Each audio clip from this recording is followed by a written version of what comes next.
Utba का आप सल्लल्लाहु अलैहि वसल्लम से मुकालमा। जब मक्का के काफिरों ने देखा कि मोहम्मद सल्लल्लाहु अलैहि वसल्लम किसी तरह दावत व तबलीग तर्क नहीं फरमाते तो उन्होंने कहा कि आओ पहले मोहम्मद सल्लल्लाहु अलैहि वसल्लम को लालच दे, फिर धमकी दे, किसी तरह तो मान ही जाएंगे। मक्का के एक मशहूर सरदार उत्बा ने कहा, देखो मैं जाता हूँ और तसफिया करके आता हूँ। वह रसूलुल्लाह सल्लल्लाहु अलैहि वसल्लम के पास आया और यूं तकरीर की, मेरे भतीजे मोहम्मद सल्लल्लाहु अलैहि वसल्लम, अगर तुम इस कार्रवाई से माल व दौलत जमा करना चाहते हो तो हम खुद ही तेरे पास इतनी दौलत जमा कर देते हैं कि तू माला माल हो जाए। अगर तुम इज्जत के भूखे हो तो अच्छा, हम सब तुमको अपना रईस मान लेते हैं। अगर हुकूमत की ख्वाहिश है तो हम तुमको बादशाह अरब बना देते हैं। जो चाहो सो करने को हाजिर हैं, मगर तुम अपना यह तरीक छोड़ दो। और अगर तुम्हारे दिमाग में कुछ खलल आ गया है तो बता दो कि हम तुम्हारा इलाज करा दे। नबी करीम सल्लल्लाहु अलैहि वसल्लम ने फरमाया, तुमने जो कुछ मेरी बाबत कहा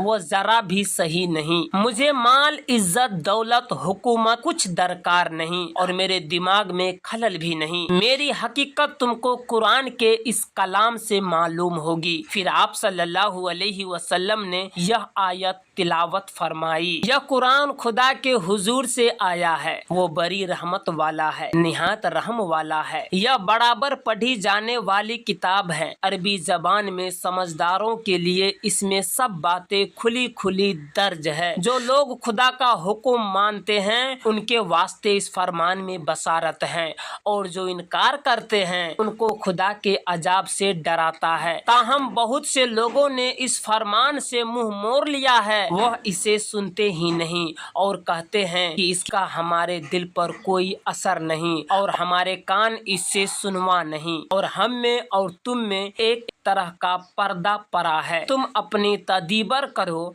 हम अपनी तदबीर कर रहे हैं। ऐ नबी, इन लोगों से कह दीजिए कि मैं भी तुम जैसा बशर हूँ, मगर मुझ पर वही आती है और खुदा के फरिश्ते ने ये बता दिया है कि सब लोगों का माबूद सिर्फ एक है, उसी की तरह मुतवज्जह होना है और उसी से गुनाहों की माफी मांगना लाजिम है। उन लोगों पर अफसोस है जो शिर्क करते हैं और सदका नहीं देते और आखिरत का इनकार करते हैं, लेकिन जो खुदा पर ईमान लाए और उन्होंने नेक काम किए उनके लिए आखिरत में बड़ा दर्जा है। कलामे पाक के सुनने से उत्बा पर एक महवियत का आलम तारी हो गया। वह हाथों से सहारा लिए गर्दन पुष्ट पर डाले सुनता रहा और बिल आखिर चुपचाप उठकर चला गया। उत्बा वापस आया तो वह उत्बा न था।